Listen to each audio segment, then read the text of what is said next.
Last day of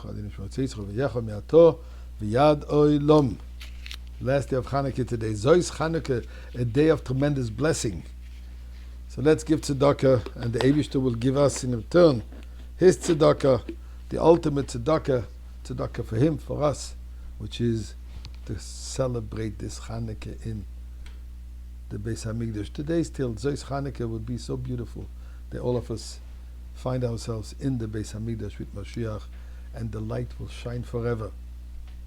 Talking about light, I'm convinced that there's not even one single Jew anywhere on the face of the earth that did not see or wasn't exposed to the lights of Hanukkah.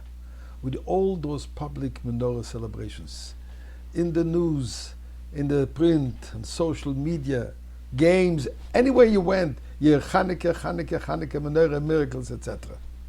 But I want to share with you a miracle that happened in 1777.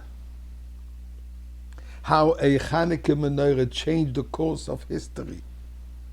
And this is told by an individual by the name of Asher Pollack, who was a private in the 2nd Rhode Island Battalion. It says on the 9th of December in 1777, General Washington and his Continental Army arrived at Valley Forge. Many of the troops were barefoot, starving, and dying from exposure. It was the first night of Hanukkah. Well, this very night, he says, 2 years earlier, he fled from Poland, seeing the suffering that his family and the rest of the community said. And he vowed he is going to see to it to change his own life and whatever he can do to change everyone's life. He enlisted in George Washington's army. And at night, it was Hanukkah, sitting by his candle. Suddenly he felt, he says, a tender hand upon his head. I lifted my eyes and I saw, oh, the general himself is standing upon me. And he asks me, why am I crying? You're cold, you're hungry. At that moment I forgot that I'm standing in front of my general, and I looked at him as if to my father. And I poured my heart out to him. He says, I fled Poland to make a better world, to make a better life for myself, for my family.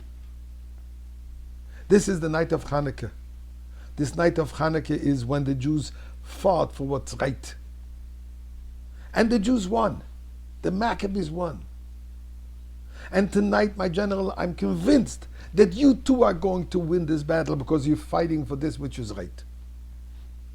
George Washington looked at me and says, so you're a Jew, a member of the community of prophets?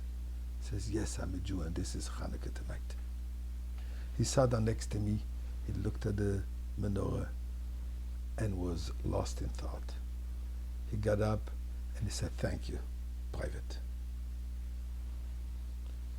After the war, I finally settled on Broome Street in New York.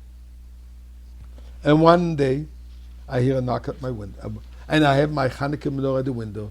I hear a knock at my door. I open the door, and to my surprise, now here is no more General Washington, but President Washington. Can I come in? He says. As he comes in, he places a medallion on me. And he said the following.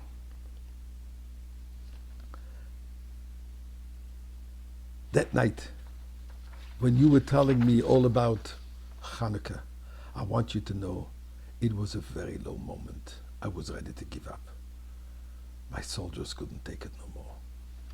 You and your words inspired me to continue to fight on, and we won. Thanks to you. Single soldier, one single flame has lit the light for humanity. In fact, it is written on this little, on the medallion, as an expression of gratitude for the candle of your menorah. It seems like that this medallion is part of the collection of the Jewish Museum in New York. That's the power of Hanukkah. The one little flame affected the whole world. And in fact, if you think about what happened this year, when you have President Biden saying to President Zelensky in Ukraine, when they met last week, that it is the message of Hanukkah, the power of light, which will prevail. Indeed, the world has been illuminated with the light of Hanukkah. Jews and lahavdil Gentiles. All we need now is just to have it in the Beis Hamikdash, and all of us being there. A wonderful end of Hanukkah and a wonderful continuation of light.